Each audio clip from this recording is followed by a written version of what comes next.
Hello, everyone. I'm really honored to be here today with Lori Juntos to talk about climate and environmental justice and to give an overview of these really important issues that have a tremendous impact on those of us living here in Houston, but also people globally. And just so you know who I am, welcome. My name is Dr. Stefania Tomaskovic, and I am the Coalition Director for the Coalition for Environment, Equity, and Resilience. We are a coalition of 27 member organizations that came together after Hurricane Harvey to raise awareness between the connections between pollution, place, and the public's health. So I'm really honored to be speaking with you about these issues today. So like I said, this is who we are, CEER Houston, or CEER for short. And what we do is our vision is a region that is equitable, environmentally sustainable, and economically strong. We want to live in a place where we all have the opportunity to live, work, learn, play, pray, free from environmental hazards. And to make that vision a reality, we advocate for public and private investment in protecting communities by cleaning up hazards that contaminate our air, water, and land, while at the same time prevent or reduce flooding. So we do a lot around environmental justice and climate justice. And today I'm going to talk with you about both of those issues, but I'll start discussing the environmental justice movement and where that got started and how that looks in Houston. There's a few key concepts that I want to dive into. And one of those concepts is first, it's all connected. All these many issues, social justice issues, environmental justice issues, these issues are all connected and we're all connected too. Environmental harms disproportionately affect people of color. That's another really important key concept that includes Indigenous people, Black people, Latino people, Asian people, people in the US who are people of color are disproportionately impacted by environmental harms.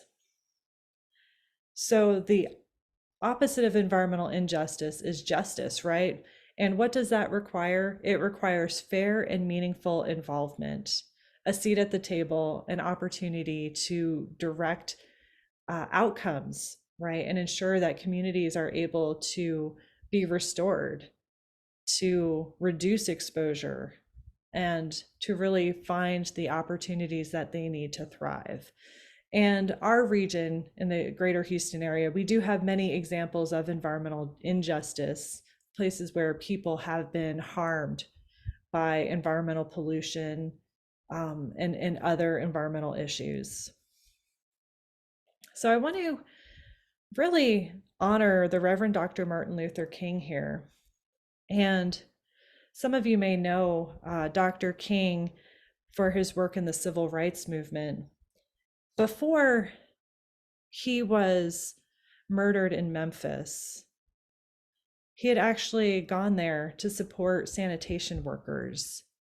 And while at the time, environmental justice was not necessarily a label that was put on the work that he was doing, it's very much connected to what we consider environmental justice today. And Dr. King, he had a lot of influence. And I think something that's really interesting to me is that some of his philosophy, some of his way of thinking about things is actually really connected to Asian philosophy. He had some mentors from Vietnam. He worked really closely with a Buddhist monk, Thich Nhat Hanh. And, I think they were able to really develop a mutual understanding of their issues and how they're connected. And something Dr. King said really speaks to me. He said, it really boils down to this, that all life is interrelated. We are caught in an inescapable network of mutuality tied into a single garment of destiny. Whatever affects one directly affects all indirectly. Did you ever stop to think that you can't leave for your job in the morning without being dependent on most of the world? This is the way our universe is structured. We aren't going to have peace on Earth until we recognize this basic fact of the interrelated structure of all reality. So in that way, Dr. King truly recognized how interconnected all these many issues are, and how the liberation of Black Americans was connected to the liberation of all people. And I think it's a really powerful way to think about different issues and recognize that there's a lot of connection between the many issues that people are involved in, that impact people. Now, what we think of as the modern environmental justice movement was defined in the early 1980s in North Carolina in a place called Warren County. And residents of Warren County learned that 40,000 tons of PCB contaminated soil was going to be dumped on their community. PCBs are terrible for your health. They have all kinds of associated health impacts. And as you might imagine, the people being dumped on didn't want to be dumped on. And so they scaled a widespread protest against this dumping on their community. Unfortunately, the community in Warren County were not successful at stopping the dumping, but it really gave birth to a national movement where people of color began to come together and talk about the environmental harms that they face, the injustices, and develop ways to work together to address those harms. Now, here in Houston, we are very honored to have Dr. Robert Bullard at Texas Southern University. Dr. Bullard has been called the father of the environmental justice movement. And Dr. Bullard, in the I think it was the 1970s, Dr. Bullard began to do research to better understand the conditions of Black Americans. And what he found was shocking. So today, Black people are nearly 4 times as likely to die from exposure to pollution than white people. African Americans are exposed to 38% more polluted air than white Americans, and they are 75% more likely to live in communities that border a plant or a factory. So Dr. Bullard's research has really laid the groundwork for understanding the data, for understanding just the amount of harm that Black Americans have faced because of environmental injustice. But I think it's important to know that it's not only Black Americans who are facing health harms from environmental contamination and pollution. Really, in the United States, people of color across the board, including Latinos, including Asian Americans, including Native Americans, all experience a disproportionate amount of environmental contamination in their communities. And at the root of this comes racism and classism. So racialization, that's the process of ascribing racial or ethnic identity to a group or an individual, which is then used to justify differential or unequal treatment.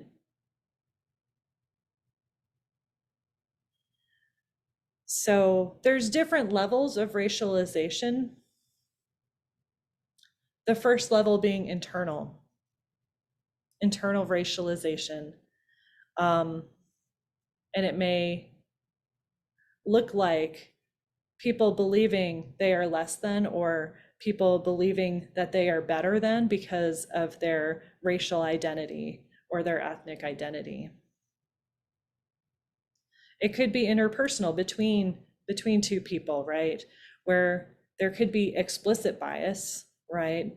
That's usually very obvious to see, for people either experiencing it or for others witnessing, right? You can see that. Implicit bias can be a little bit harder to see and to understand. Um, Things like, if you have heard the term microaggression, that fits into the idea of implicit bias, where people, it's like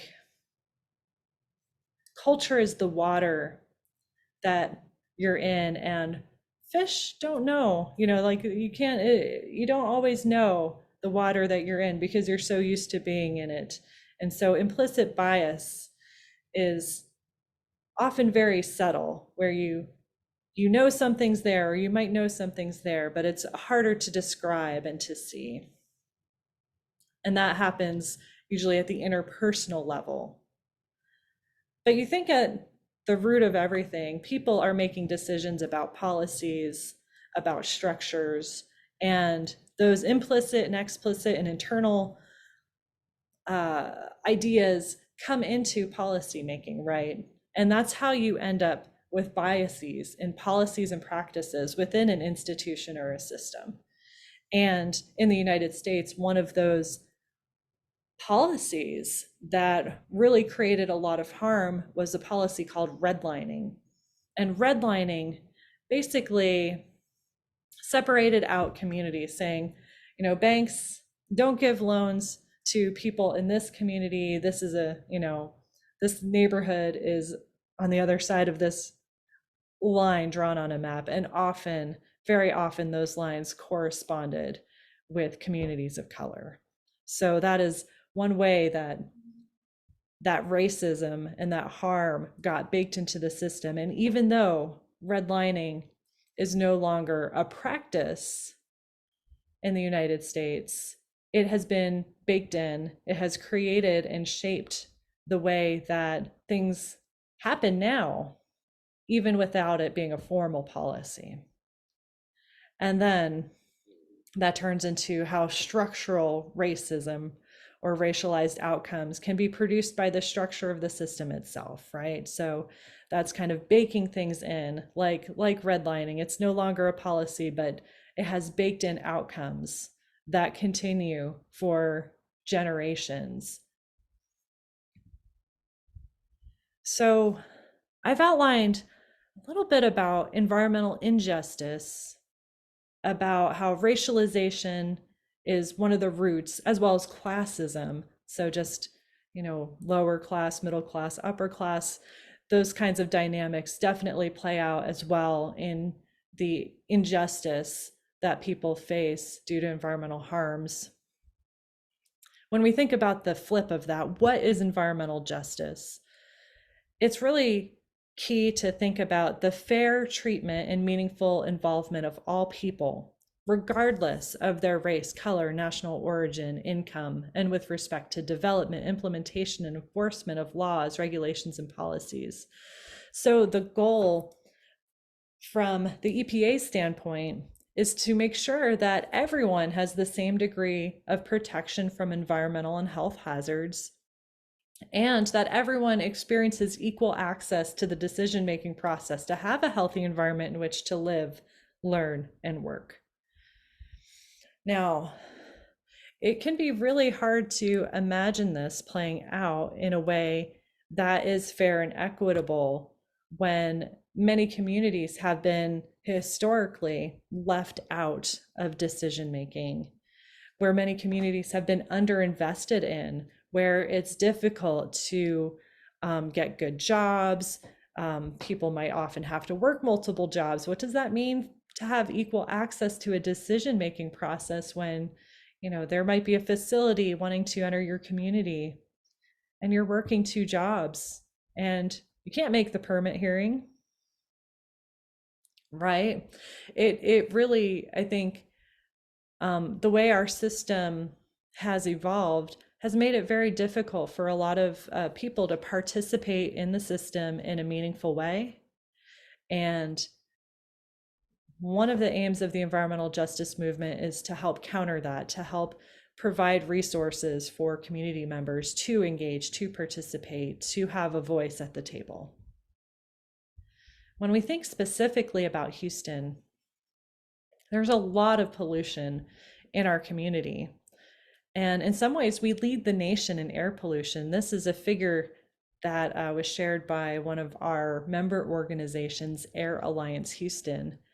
And in this figure, they outline different cities, different geographies. So New York City, Newark, Jersey City, Los Angeles, Long Beach, Anaheim, Chicago, Naperville, Elgin, Dallas, Fort Worth, Arlington, Washington, Arlington, Alexandria, so the DC area. And when they look at the number of facilities, only one area has more facilities, that's Chicago. But when you look at the amount of air emissions, the number of pounds of pollution that's emitted by these facilities, Houston has 16.8 million pounds of pollution. And that is more than all of those areas combined from their facilities, their respective facilities. And then when you look at other kinds of releases, on-site disposal or other air, water, land releases, it comes out to 57.5 million pounds across those 5 regions. Whereas in the Houston area, it's nearly 80 million pounds of pollution. So as you can see, there's a lot of pollution in our area. And when we think about where's that pollution coming from, there's a number of different sources, right? So trucks, trains, buses, motorcycles, these are the on-road mobile sources. And in our region, we have one of the largest ports in the country. So we do tend to have a lot of train, truck, ship pollution. So that all impacts our area. Then we also have local area sources. So these are smaller sources of air pollution that kind of add up. We have the bigger sources, the things that we often think about, like the plants and refineries around the Houston Ship Channel, incinerators, toxic waste, TRI sources. TRI is toxic release inventory. Those are sources, facilities that have so much pollution that they have to report it to the Environmental Protection Agency. So there's a lot of different sources, but I think it's important in a place like Houston to also acknowledge that while the Ship Channel is a major area for facilities that cause pollution, a lot of us have smaller sources of pollution in our communities, right? Some of you might remember in 2016, there was a fire in Spring Branch. And I think there's been several since then of smaller facilities, warehouses, and other factories that operate on a really small scale compared to like a big refinery or a big factory, but they can also do a lot of damage. I remember that fire very clearly in 2016 because I could see it from where I was working. And those kinds of things are scattered around Houston because of our lack of zoning. And you don't necessarily need to be in East Houston to be exposed to pollution from a facility. I think that's really important for us to remember, that there's a lot of facilities all around our area that are contributing pollution.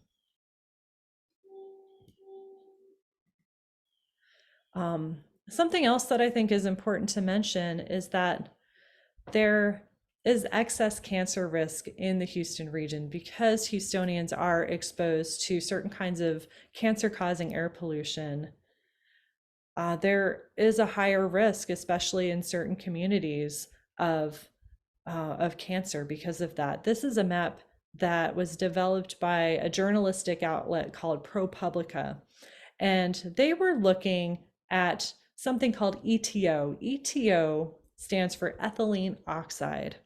And ethylene oxide is a harmful chemical. It harms your respiratory system, your reproductive system, your nervous system, your skin, your liver, and it can also lead to different forms of cancer. And when you look at the Texas Gulf Coast, we have Houston, Over here, we have Port Arthur, Beaumont. Over here, you can see a large area that has these red dots and these kind of grayer areas. Those are areas where there is a higher cancer risk due to ethylene oxide pollution. And so you can see our region has some risk due to the kinds of facilities and the number of facilities that exist here. And I think taking that another step, there has been some research into what's called the Houston Arrow. There are certain neighborhoods in the Houston area where people seem to be getting healthier. And they talk about social determinants of health. So those are specific things that are indicators of a healthy community, things like schools, parks, libraries, infrastructure. And in certain neighborhoods in Houston, it seems like the rich are getting richer, but the poor are getting poorer, right? The people in communities outside of this arrow, you'll see this arrow shape here. These census tracts that are darker purple color, indicating poverty rate. When you look at all these other social determinants of health, like schools and parks and libraries, you'll see that those match up too. So what we find are inequitable conditions where people don't have access to the same sorts of things that bring health. And one of the things that has been really shocking for me to learn as I've done this work is that in Houston, your health is very closely tied to your zip code. And there are people in Houston that life expectancy is 23 years less than other people in Houston. And to me, that gap is unacceptable. So here's just an image of a community next to the refineries, which is something we do see in our area. So before I go on to climate justice, I'll start in a minute to discuss that. I just want to conclude by saying environmental justice is important, and I think there's a demonstrated need for it in Houston, that when people live on the fence line of a factory, a chemical warehouse, a refinery, that people are being exposed to greater health risks and a poor quality of life. And it's really important for us to find ways so that people can advocate for what they need and what they want to have a better quality of life and to ensure that they have access to the same materials, same resources, and same level of health as other communities in our area. So let me talk a little bit about climate justice. So climate change is something that I think we're hearing more and more about because our weather has been pretty weird. And one of the concepts I want to share with y'all is the new normal is pretty abnormal. It's not normal, but there's causes and conditions that have created different circumstances that are contributing to this weird weather that we're experiencing now. I'll talk more about that. This weird weather is really a climate crisis, and that is largely caused by the burning of fossil carbon. So that's things like coal, oil, gas. And as those materials are burned, it contributes greenhouse gases to the atmosphere. Those gases retain heat in the atmosphere, and what that means is that warmer air holds more water. And with that, we're seeing both droughts and floods like we haven't really seen before. And as the air is warming up, the ocean is also warming up. And because of those gases released into the atmosphere, they're going into the ocean too. They don't just stay in the atmosphere. And what that means is the ocean is becoming more acidic, and that's changing the ecosystems. What we're learning is that climate change isn't an isolated issue. It's actually what is called a threat multiplier. So if you have a situation where people are doing pretty well, they're, doing well financially, they're pretty healthy, a storm comes, it could do some damage. It could really seriously harm people. And if we think in comparison to another community, maybe a neighboring community that also experiences that storm, but they have different economic situation where, people don't earn very much money, or people don't own their property, that they're renters versus homeowners, or we can think of a number of different situations where that same storm, the outcome, even if things are being distributed equally in terms of the impact of the weather, it could cause much more harm to a community that doesn't have the same resources or the same structure, infrastructure that promotes health and well-being. So in that way, climate change is a threat multiplier. If a person or a community is experiencing threats and you add climate change to the mix, it's going to amplify those threats. And with that, the climate crisis really harms the most vulnerable among us.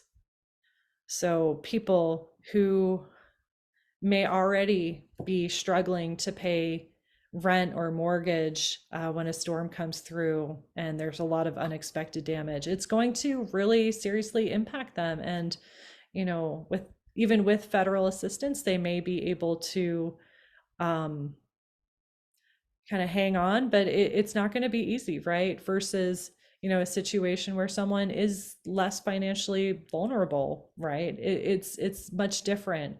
I was talking to someone the other day who said, the difference between a housed person and an unhoused person could be one paycheck, it could be one storm. And I think that is something really hard for me to think about, but it's important for us to think about, like, when these storms happen, or even thinking about the hot summer we had, when something like that happens and energy bills skyrocket. It's really the most vulnerable people among us who are severely impacted. And I think that gets to that first point I shared under environmental justice. It's all connected, and we're all connected too. So as climate change is impacting our communities, our ecosystems, it's impacting all of us, even if we're not directly impacted. But I think it's really important for us to center those people who are directly impacted. Now, sometimes I get asked the question, what's the difference between climate and weather? Because, like there was a big storm, but that's just weather, right? That's not climate change. And I think about it in a few different ways. And one way is climate tells you which clothes to buy, weather tells you which clothes to wear. So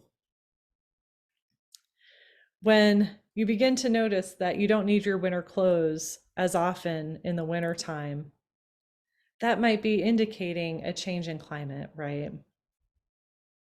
Or maybe like the summer, we didn't need our umbrellas very much, right? We were really experiencing a drought and are still experiencing a drought, right? So definitely we're getting indications of some changes in our weather.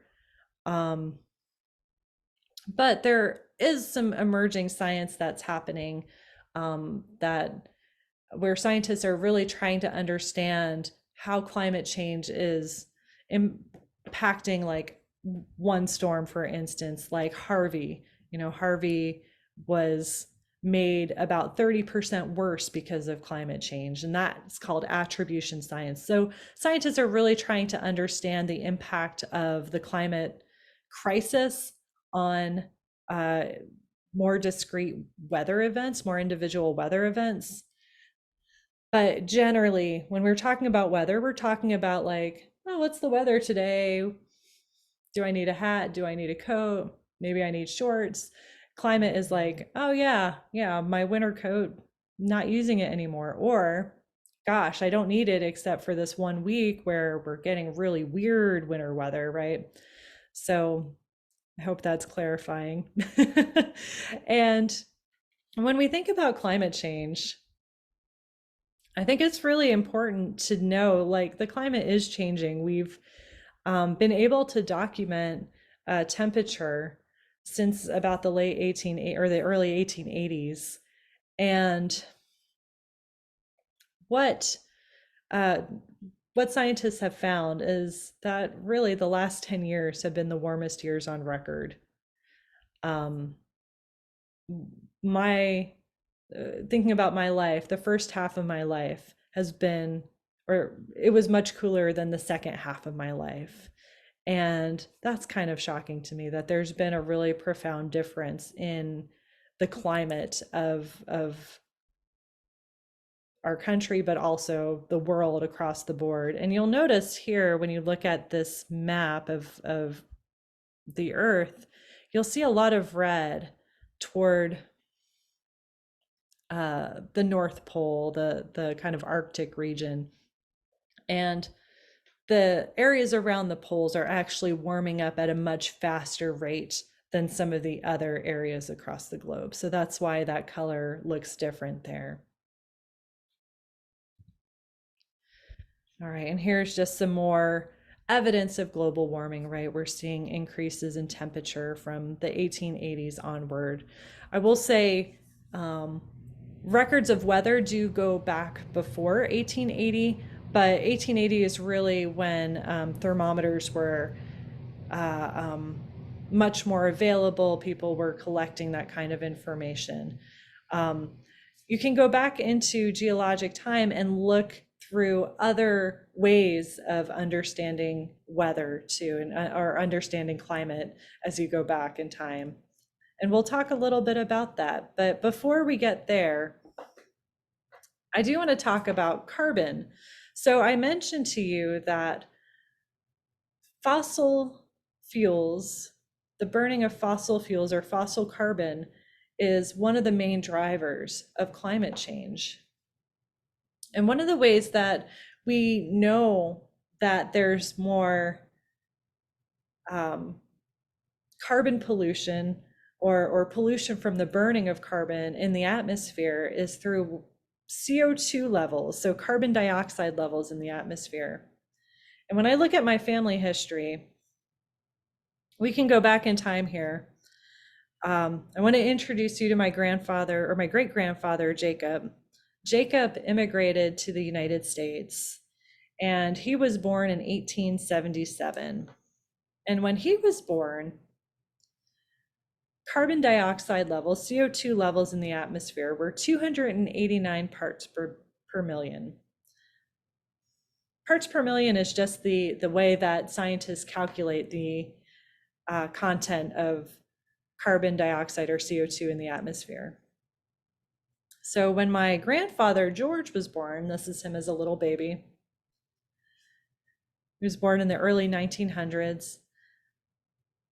CO2 levels were 301 parts per million. This is my dad, Joseph.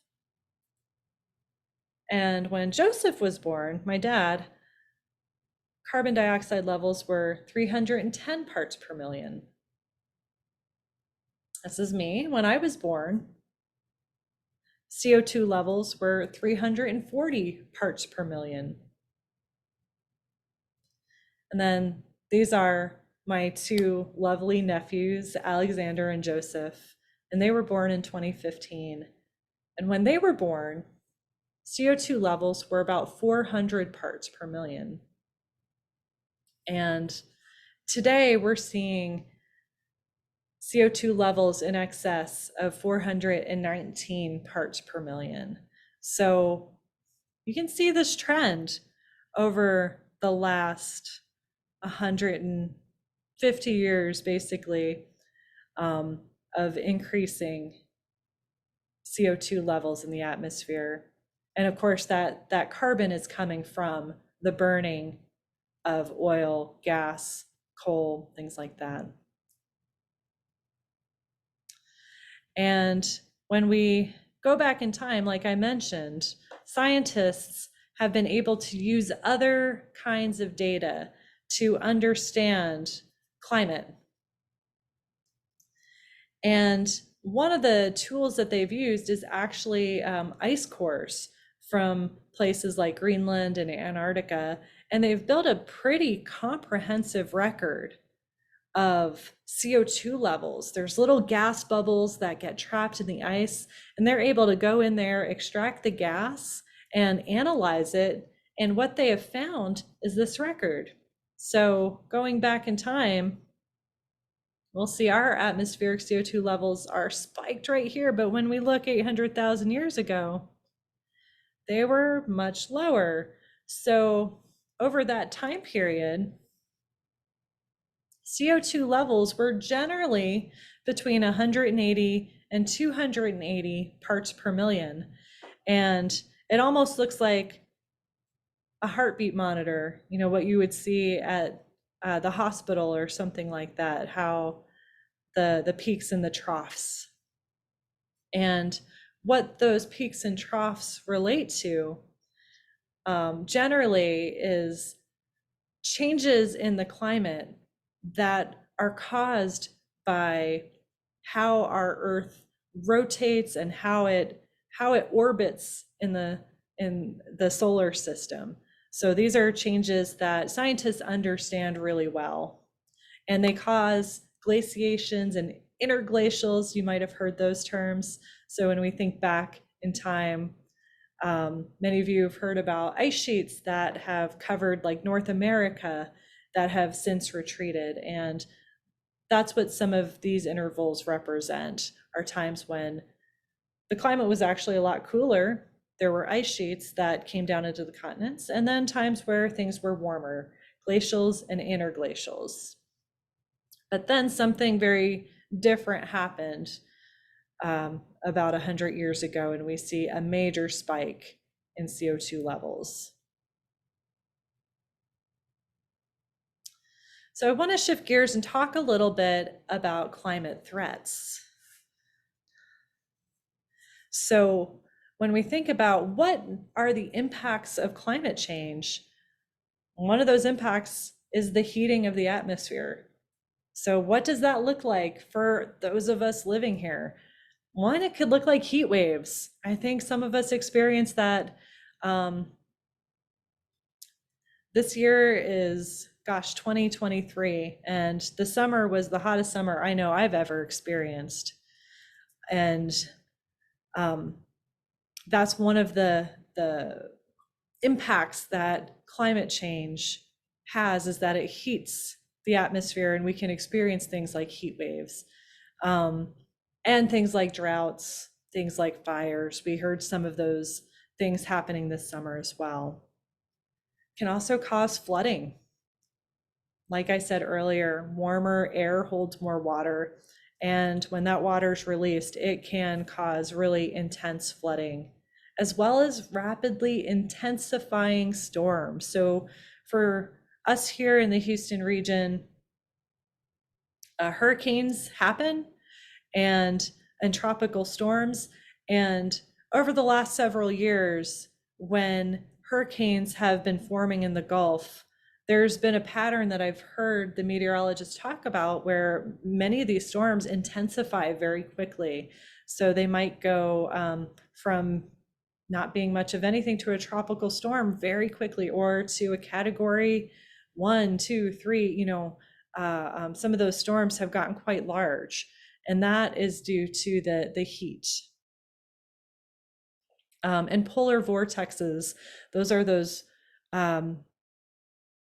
they're responsible for some of the winter storms that we've experienced lately too, and that is kind of ironically caused by heating of the atmosphere. It's a little counterintuitive, but they can also create situations where these cold fronts come and actually bring very destructive cold weather into our region. So heating of the oceans, right? Um, just like the atmosphere is warming up, sea level is, or I'm sorry, the oceans are heating up, and that can cause sea level rise just from the heat itself. Unfortunately, as the water gets warmer, it can become very hot and sometimes too hot for some of the things living in the ocean. One of the stories I was hearing this summer was not far from us down near Freeport, there were fish die-offs. And as the water had been heating up, it's hypothesized that the oxygen levels were decreasing. So the fish that were dying had a need for a lot of oxygen, and the heat was not conducive to that. So they unfortunately died from the lack of oxygen due to the heat. And with that, the ocean's also absorbing that carbon, and it acidifies the ocean. And so a lot of marine life has things like shells, right? Or coral reefs, right? Where they actually create their bodies from the different minerals in the ocean. And when it acidifies, it becomes very hard for them to do that. And then another impact that we see, melting glaciers and ice caps. And again, that causes a different kind of sea level rise where you have water, fresh water coming into the ocean, and the sea level is rising from that. Okay, so again, there's a lot of threats. I feel like I'm bearing some bad news today, but I think it's really important news for us to know about, because with that, there's a lot that we can do with this information. We can advocate for the kinds of changes that we need to see in our community. And things that we need to be thinking about, how flooding is going to impact our drinking water, how climate change is going to impact things like malaria and dengue fever, and how we can protect ourselves and our health. We need to be thinking about how we can better protect ourselves from things like hunger and famine, because if our climate changes very rapidly, it becomes very hard for us to get access to the food that we need, and for there to be conditions that really help the food chain, right? Help to ensure our vegetables and fruit make it through the season. So hunger is something that we need to be concerned about and actively work to address. Pollen.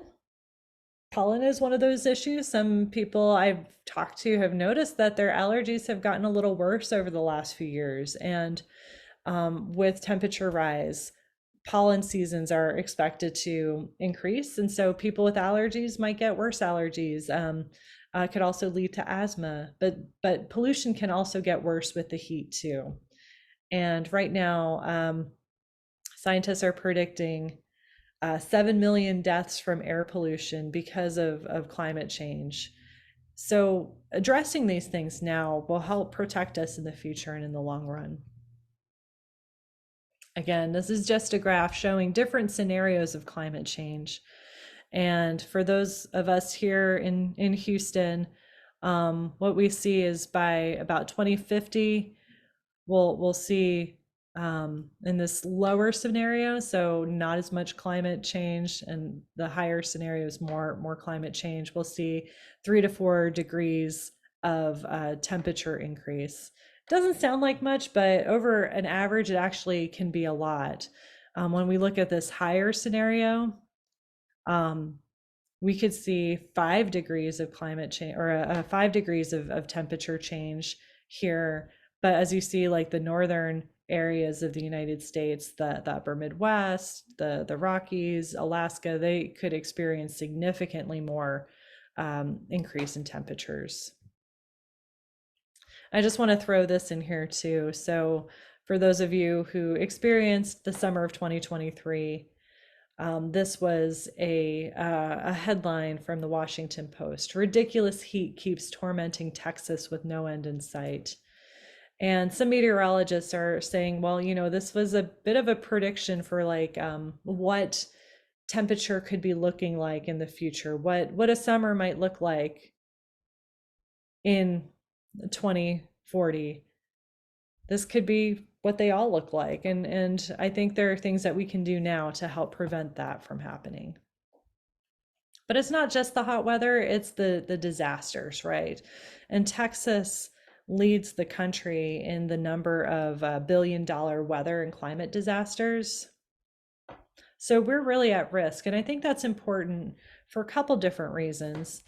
Of course, the damage to human life is incredible, right? And I think about after Hurricane Harvey, how many people I know who would hear raindrops and start to get nervous, right? It took a tremendous toll on the mental health and well-being of Houstonians, as well as our physical health and our the stress that many people had to face and endure as they rebuilt their homes after Harvey. So these disasters are not just about dollars. These disasters are about human life and our well-being. And so here's another article from 2023. Texas ranks among top states affected by natural disasters causing billion-dollar damage. I will add a caveat though, natural disasters makes it seem different than I think it really is. When we talk about climate change, it's not normal, like I mentioned earlier, and the cause isn't entirely natural, right? It is the burning of fossil fuels. So I feel like natural disasters is a little misleading. I think it's important for us to acknowledge that these disasters were known about 50 years ago, and a lot more could have been done at that point to help protect people from climate change. And now that it's known and much more widely accepted, we really need to work together to prevent these disasters from happening in the first place. And then I mentioned earlier, one of the threats of climate change is the rising of sea levels. And these are a couple different scenarios from a group called Climate Central. And you could see that sea level rise could have a significant impact on our area.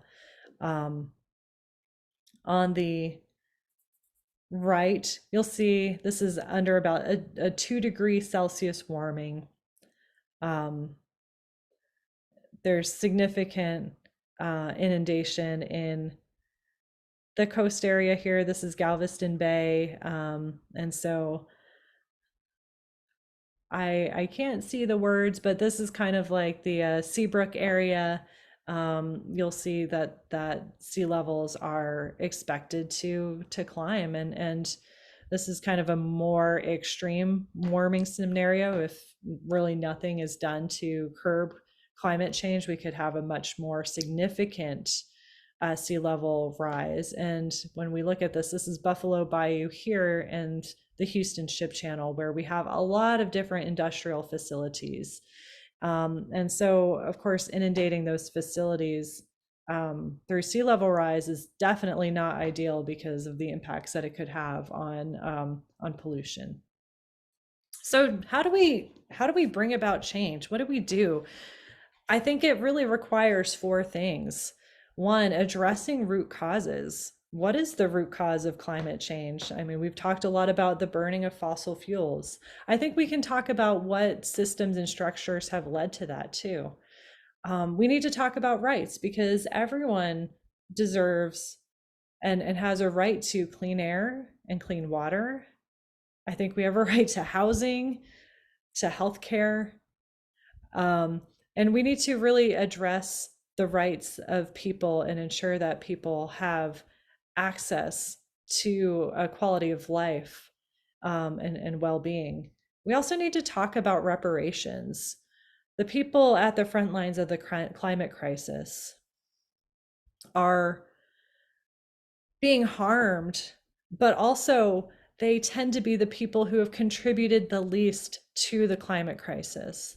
And with that, they deserve reparations. They deserve support if they need to move to get out of harm's way. They deserve support around that. And I think that's a really important piece of climate justice.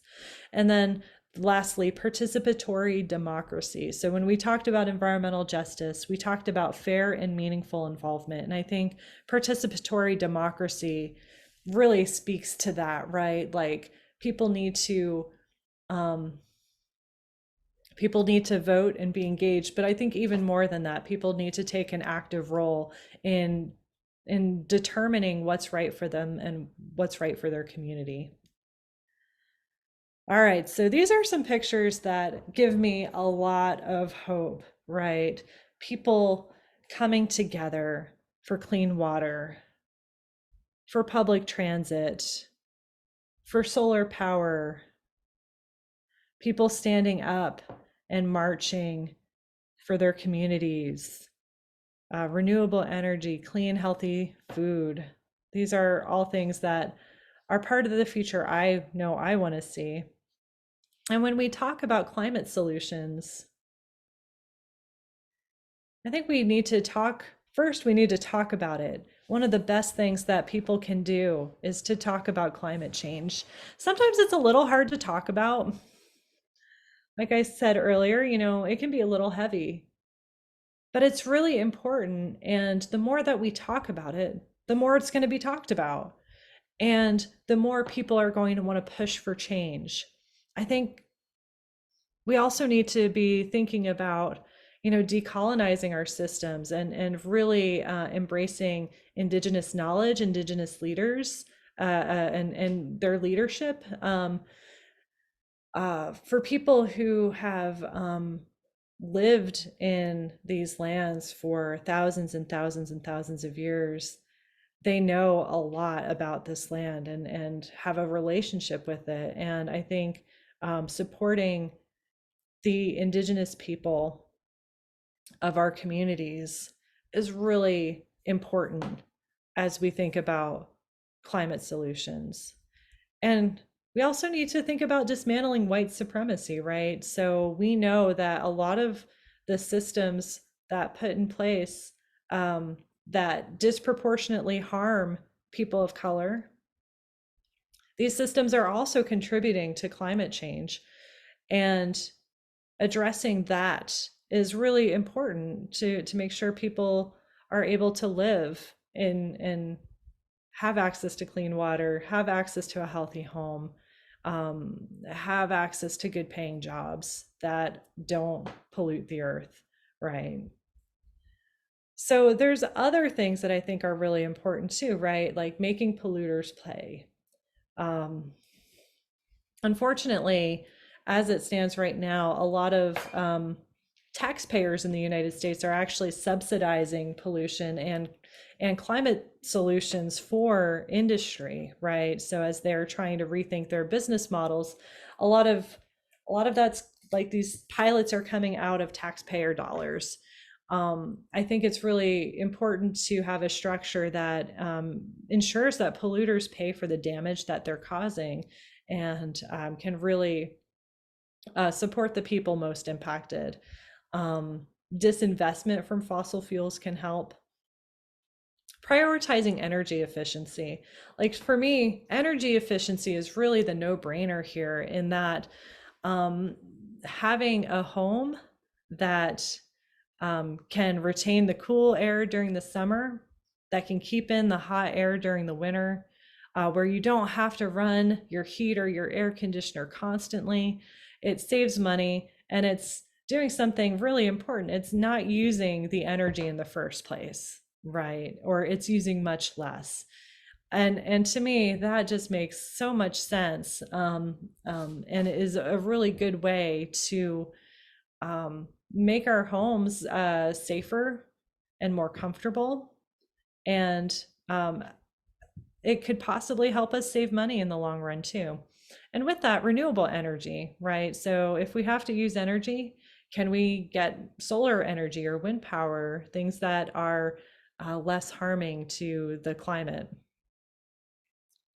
Now, in Houston, we don't really have a culture that is amenable to public transit, walking, and biking in many communities.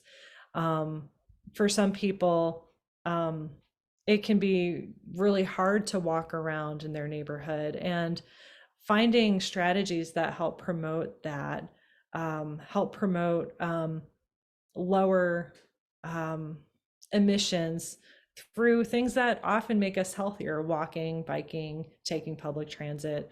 I think that's really important, and also doing it in a way where people feel safe and comfortable. Electrifying, some people are buying electric cars, um, or electric bikes to help get around. We can also electrify different appliances in our homes, and that can help reduce climate impacts. And then regenerative food systems. So prioritizing food systems that are less damaging to the environment. A lot of commercial agriculture can be really harmful. So locally grown or organic, or other kinds of food systems, having access to fresh and healthy food that's locally grown can really be beneficial. And then protecting our forests and wildlands. So trees, that I think a lot of people have heard planting trees as a climate solution. Certainly we want to do that, but we also want to make sure that we're supporting the natural system in a way that makes sense. It may look like planting prairies, and deep-rooted prairies here along the coast can really store a lot of carbon. And then I think whatever you do, find one thing and take action. Excuse me. So what can our government do? Well, our state can do a lot to act on climate. Traditionally, well, I'll say it this way. The state actually did a lot in the early 2000s to get wind power online, and our state has actually been a leader in wind power, and now it is moving as a leader in solar energy as well. But with that, there's been a lot of pushback at the state level. And so we really need a government that helps support renewables, helps support things like energy efficiency and home weatherization. So we have safe and healthy homes. We don't want to endure another winter storm like we did in 2021. So we definitely need action there. We also need Texas to strengthen pollution controls for industry and really allow for more meaningful community involvement.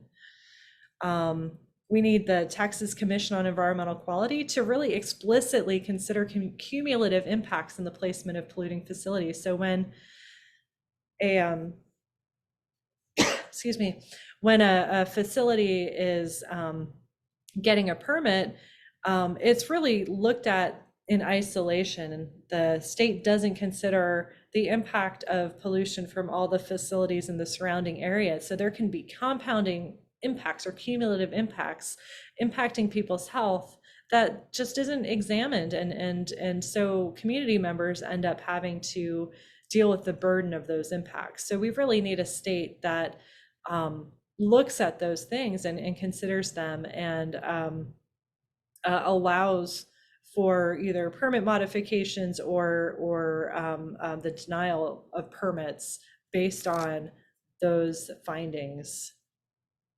So I want to thank everyone so much for joining me here in this presentation.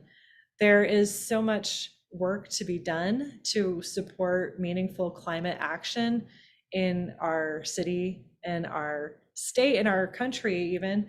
And I really encourage everyone to think about what you can do to help address the climate crisis.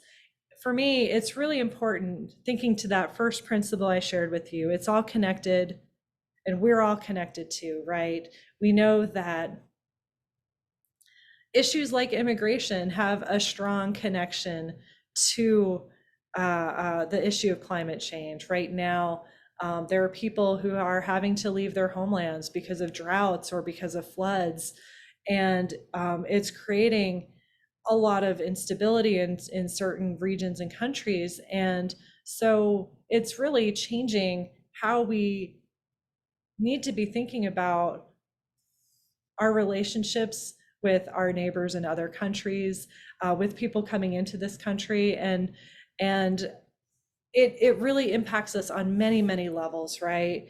So in my mind, I see addressing climate change as working on all these other issues. Maybe your focus is another issue, and I'd love for you to see how